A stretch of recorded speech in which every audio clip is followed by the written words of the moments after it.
નમસ્તે વિદ્યાર્થી મિત્રો, નોલેજ ગાર્ડનમાં તમારું સ્વાગત છે. આપણે સંભાવનાનો ચેપ્ટર પૂરો કર્યા પછી હવે નવા ચેપ્ટર તરફ જઈ રહ્યા છીએ. પ્રકરણ 1 વાસ્તવિક સંખ્યા, રિયલ નંબર. બરોબર. તો આ જે વિડીયો છે એની અંદર હું તમને આ પ્રકરણનો એક આખો પરિચય આપું છું ટૂંકમાં. આ પ્રકરણ પણ બહુ જ સહેલો છે અને એમાં વિભાગ બી માં અને વિભાગ એ માંથી ઘણા બધા દાખલા તમને બોર્ડમાં પૂછાય પણ છે. વિભાગ બી ની અંદર 2 દાખલા હોય છે, વિભાગ એની અંદર દાખલા હોય છે. હવે આ જે ચેપ્ટર છે એની છે એકદમ સહેલો, પણ તમને શું એની અંદર આવડવું જોઈએ? તો તમને પાડા આવડવા જોઈએ.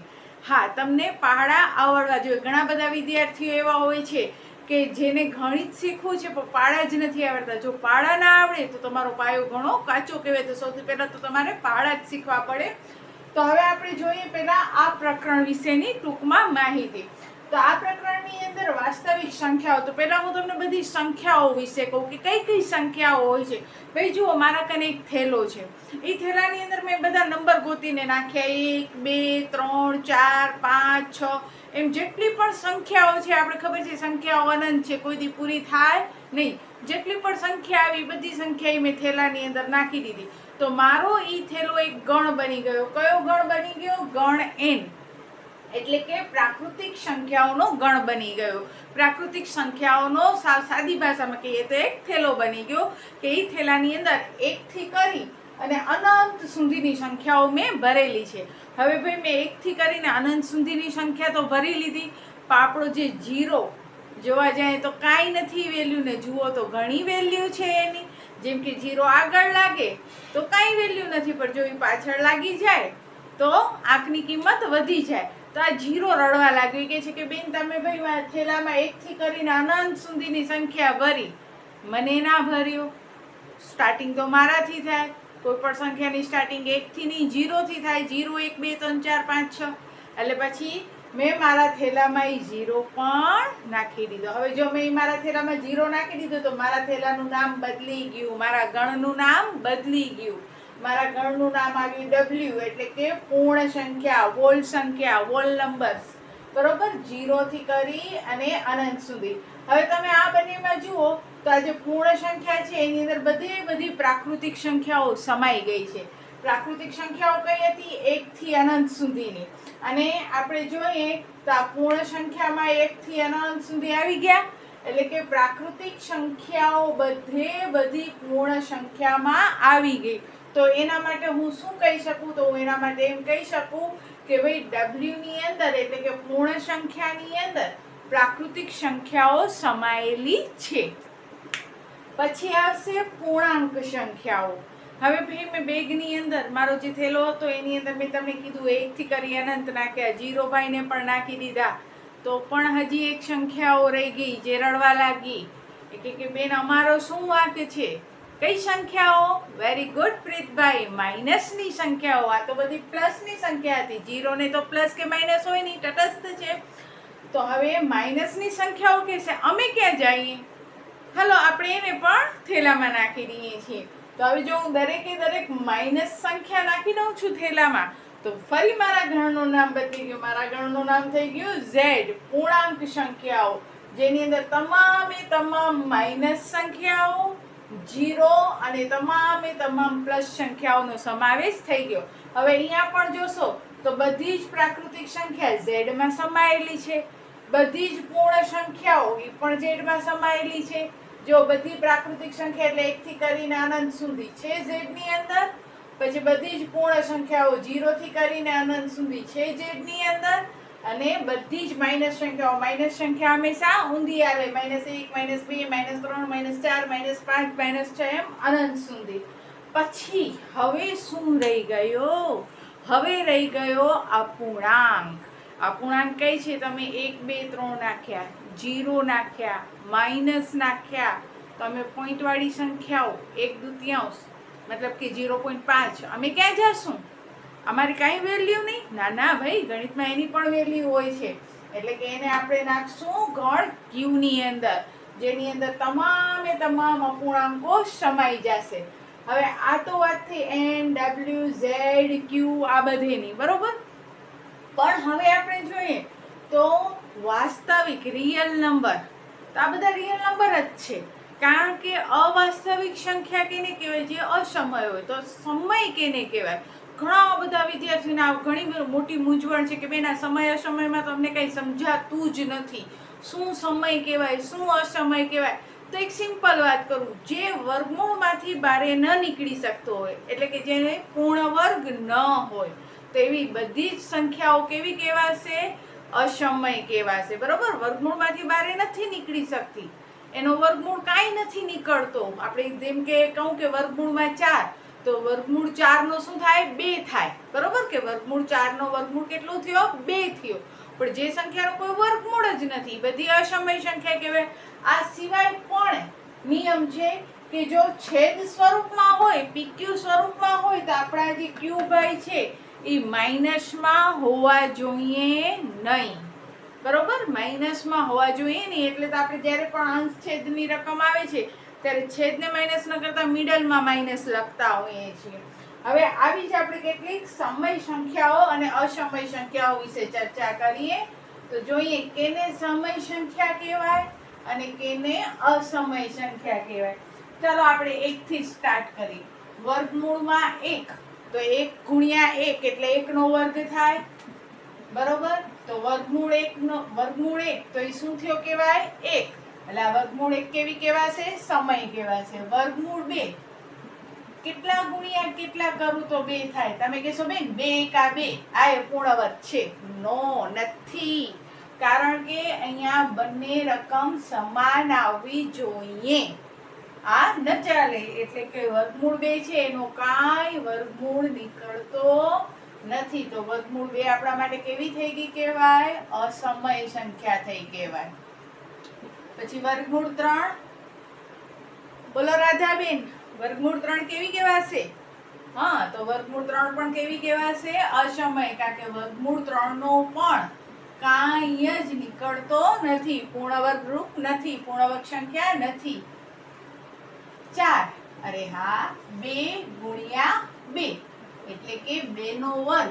એટલે કે આ 4 છે એ શું છે? પૂર્ણ વર્ગ છે. 4 નો વર્ગમૂળ 2 નીકળે છે. તો આ કેવી કહેવાશે? આપણી સમય સંખ્યા કહેવાશે. વર્ગમૂળ 5, તો વર્ગમૂળ 5 કોઈનો પણ વર્ગ નથી, તો એ પણ કેવી કહેવાશે? અસમય. હવે ઘણા બધા વિદ્યાર્થીઓ, હોશિયાર વિદ્યાર્થીઓ હોય ને ત્યારે પણ એ લોકો ઘણીવાર ઉતાવળમાં ભૂલ કરતા હોય છે. જુઓ કઈ ભૂલ કરે છે. વર્ગમૂળ 8 હોય એટલે એને સમય લખે અને પૂછવામાં આવે કે શું કામ સમય છે, તો કહેશે કે 4 નો વર્ગ છે. ભાઈ 4 નો વર્ગ, 4 દુ 8 નથી કરવાના આપણે. 4 ગુણ્યા 4 તો 16 થાય. તો આ 4 તો એ કેનો છે? 4 નો વર્ગ એટલે કે 16 નો વર્ગમૂળ છે, 8 નો વર્ગમૂળ નથી. આ મારા પર્સનલ અનુભવથી કહું છું કે ઘણા બધા હોશિયાર વિદ્યાર્થી હોય છે છતાં પણ આવી ભૂલો થતી હોય છે. આ સમય નથી. આ કેવી છે? અસમય છે. એટલે જ્યારે પણ ગણિત કરો ને ત્યારે એકાગ્રતાથી ગણિત કરો તો તમારી આવી નાની નાની ભૂલો નહીં થાય અને જેને લીધે તમે વધુ માર્ક્સ લેશો. ચલો, આ તો થઈ પૂર્ણ વર્ગની વાત કે ભાઈ જેના વર્ગમૂળ નીકળી શકે છે, જે પૂર્ણ વર્ગ સંખ્યા છે એ બધી સમયથી. આના સિવાય પણ તમે 9મા ધોરણમાં શીખી ગયા છો, છતાં પણ એકવાર રિપીટ કરું કે આના સિવાય અસમય સંખ્યા કઈ હોય છે? દાખલા તરીકે હું અહીંયા લખું કે 1/10, બરોબર? એટલે 0.1. તો 9મા ધોરણમાં તમે શીખ્યા છો કે આને શું કહેવાય છે? શાંત આવૃત. બરોબર? પછી બીજી આવશે અનંત આવૃત. ધારો કે કોઈ પણ રકમ હોય અને એનો જવાબ આવે છે તમારો 3.454545, આમ રિપીટ થયા કરે છે એટલે તમે એને શોર્ટમાં લખો છો 3.45/12. બરોબર? તો આ અનંત આવૃત થઈ કહેવાય. એક શાંત આવૃત, બીજી અનંત આવૃત. સાવ સાદી ભાષામાં હું તમને કહું તો જે બે રકમનો તમે ભાગાકાર કરો અને જવાબ શૂન્ય આવે, શેષ શૂન્ય આવે, જવાબ એટલે અહીંયા ભાગફળની વાત નથી કરતી, તમે બે રકમનો ભાગાકાર કરો છો અને એની શેષ જો 0 આવે છે તો એ શાંત આવૃત કહેવાય છે. અને જેનો ભાગફળ આવી રીતે કંઈક આવે, અમુક રકમ પછી આંકડા રિપીટ થાય. હવે જરૂરી નથી કે બે રકમ પછી જ આંકડા રિપીટ થાય, 6-7 રકમ પછી પણ આંકડા રિપીટ થઈ શકે છે. તો એવી બધી સંખ્યાઓ કેવી હોય છે? અનંત આવૃત. આના સિવાય એક છે અનંત અનાવૃત. એનો કેવો દેખાવ છે, એનો કેવો લુક છે, તો આપણે જોઈએ અનંત અનાવૃતનો કેવો છે. આ અનંત આવૃત, શાંત આવૃત, દાખલા તરીકે 0.2, 1 મીંડો, 2 મીંડા, 2 3 મીંડા, આવી રીતે રકમ નોનસ્ટોપ આલ્યા કરશે. વળી 2 4 મીંડા, જરૂરી નથી મીંડા જ વધે. 2 1 2 ડબલ 1 2 ત્રબલ 1, આવી સ્વરૂપની કોઈ સંખ્યા હોય તો આને અનંત અનાવૃત કહેવાય છે. કેવી કહેવાય? અનંત અનાવૃત. અને આવી બધી જ અનંત અનાવૃત સંખ્યા કેવી હોય છે? અસમય હોય છે. તો હવે તમને મગજમાં ક્લિયર થઈ ગયું હશે કે સમય કેને કહેવાય? જેના વર્ગમૂળ નીકળી શકે અથવા વર્ગમૂળ કાઢવાની જરૂર જ ન હોય. 1 2 3 4 5 6 7 એ બધી સમય છે. માઇનસની બધી સંખ્યાઓ પણ સમય છે. અપૂર્ણાંકવાળી એ બધી સંખ્યા સમય છે. અપૂર્ણાંકની અંદર ખાસ ધ્યાન રાખજો તમે, આવી રીતે હોય વર્ગમૂળ 3/2, તો આ કેવી છે? અંશ અસમય છે આપણો, અને છેદ કેવો છે? સમય છે. જો બે પૈકી કોઈ પણ એક અસમય હોય તો આખી રકમ કેવી થઈ કહેવાય? અસમય જ થઈ કહેવાય. પછી તે ગુણાકારમાં હોય, ભાગાકારમાં હોય, સરવાળામાં હોય કે બાદબાકીમાં હોય, સિવાય કે એનો છેદ ઉડી જાતો હોય. છેદ ઉડી જાતો હોય એટલે કેવી રીતે? તો દાખલા તરીકે હું અહીંયા લખું છું 3 વર્ગમૂળમાં 7, અને અહીંયા લખું છું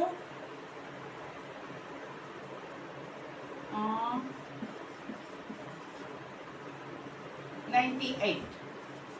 હવે આમાં આપણે એક નજરે જોઈએ તો આપણે એમ લાગશે કે બેન આ તો અસમય છે, ઉપર અસમય છે, નીચે અસમય છે. આની જરાક આપણે સાદું રૂપ આપી જોઈએ. 3 વર્ગમૂળ 7 અને 98 એટલે 49. એક મિનિટ, મેં આ ભૂલ કરેલી છે. આપણે અહીંયા રકમ જ 7 લખી નાખીએ. તો જો આ 7 ઉડી ગયા. જો આ 7 ઉડી ગયા તો હવે આપણા કને રહ્યો શું? 3 રહ્યો.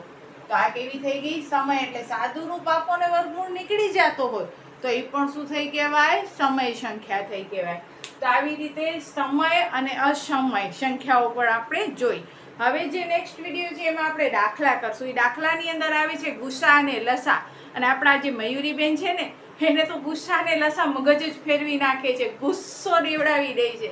શું છે ગુસ્સા? શું છે લસા? તો ગુસ્સાનો અર્થ થાય છે ગુરુત્તમ સામાન્ય અવયવ, અને લસાનો અર્થ થાય છે લઘુત્તમ સામાન્ય અવયવી.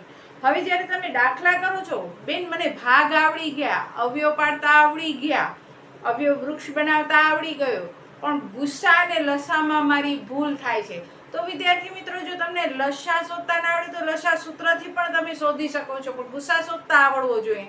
તમે જે અવયવ પાડો છો એ અવયવ બે સંખ્યા હોય છે. બે સંખ્યામાં સરખું શું છે? એ તમારો ગુસ્સા.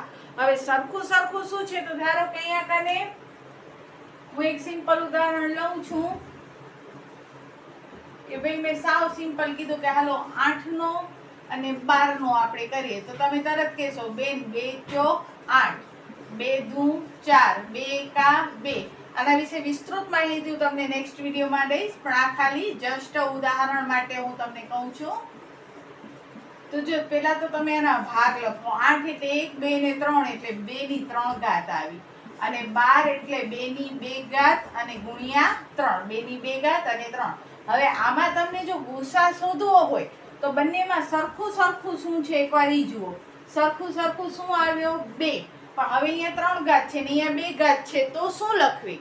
તો આપણે એમાં નાની ઘાત લખાય. અને યાદ ન રહેતો હોય, ભૂલાઈ જતો હોય ગુસ્સાની અંદર નાની ઘાત, તો ગુસ્સાનો અર્થ થાય ગુરુત્તમ સામાન્ય અવયવ. ગુરુત્તમ એટલે મોટું, પણ ઘાત લેવાની નાની, ઊંધું. બરોબર? અને લસા શોધવો હોય તો આપણે આ બધે રકમ લેવાની હોય. બધે રકમ એટલે કે ધારો કે મને અહીંયા લસા શોધવો છે તો હું આ 2 લઈશ, પાછો બીજી વાર 2 આવ્યો તો બીજી વાર નહીં લેવાનું. બરોબર? બધી રકમ લેવાની, પણ ડબલ વાર ના આવે તે રીતે. પેલા 2 લીધો, પાછો 2 આવ્યો, નહીં લઉં. 3 આવ્યો, લઈશ. લસા એટલે લઘુત્તમ એટલે નાનો. પૂરું નામ થાય છે લઘુત્તમ સામાન્ય અવયવી, પણ અહીંયા લસા એટલે લઘુત્તમ નાનો, પણ એમાં ઘાત લેવાની મોટી. ગુસ્સામાં નાની ઘાત, લસામાં મોટી ઘાત ધ્યાનમાં લેવાની. પણ છતાંય તમને જો એ રીતે લસા ના શોધવું હોય તો લસાનું આ સૂત્ર પડશે, લસા બરાબર a ગુણ્યા b ના છેદમાં ગુસા. a એટલે આપણી આ પહેલી રકમ, b એટલે આપણી આ બીજી રકમ, અને ગુસા જે આપણે પહેલેથી શોધી રાખ્યો છે 2 નો વર્ગ 4. 4 દુ 8, 12 તેરી 36, તો આપણો લસા. ને અહીંયા જુઓ 2 ની 3 ઘાત એટલે 2 દુ 4 દુ 8, એક ભૂલ થઈ, 8 અને 12, અને આપણો ગુસા કેટલો આવ્યો છે 2 નો વર્ગ એટલે 4. હા, તો અહીંયા કને પણ 2 ની 3 ઘાત મોટી અને 3, 2 દુ 4 દુ 8 ને 8 તેરી 24, ને અહીંયા 12 દુ 24. જો થઈ ગયા બંને સરખા. આનો પણ જવાબ 24 આવ્યો. આ કેવી રીતે શોધ્યો? તો પેલા 2 લખ્યો, પછી બીજી વાર 2 આવ્યો તો નહીં લખું, પછી 3 લખીશ, ને બંનેમાંથી જે મોટી ઘાત હોય એ લખું છું. એટલે 2 દુ 4 દુ 8 તેરી 24, ને અહીંયા કને મેં શું કર્યું? સૂત્રની મદદ લીધી. a ગુણ્યા b એટલે 8 ગુણ્યા 12, અને છેદમાં ગુસા. ગુસા કેટલો આવ્યો છે મારા કને? 4. તો 4, 4 દુ 8 ને 12 દુ 24. તો આવી રીતે આપણે ગુસા લસા શોધી શકીએ છીએ. નેક્સ્ટ વિડીયોમાં હું તમને આ ગુસા અને લસા વિશે ડીપમાં બધા દાખલા આપણે ભરશું. ત્યાં સુધી જય હિન્દ, જય ભારત. સૌ ભણે સૌ આગળ વધે.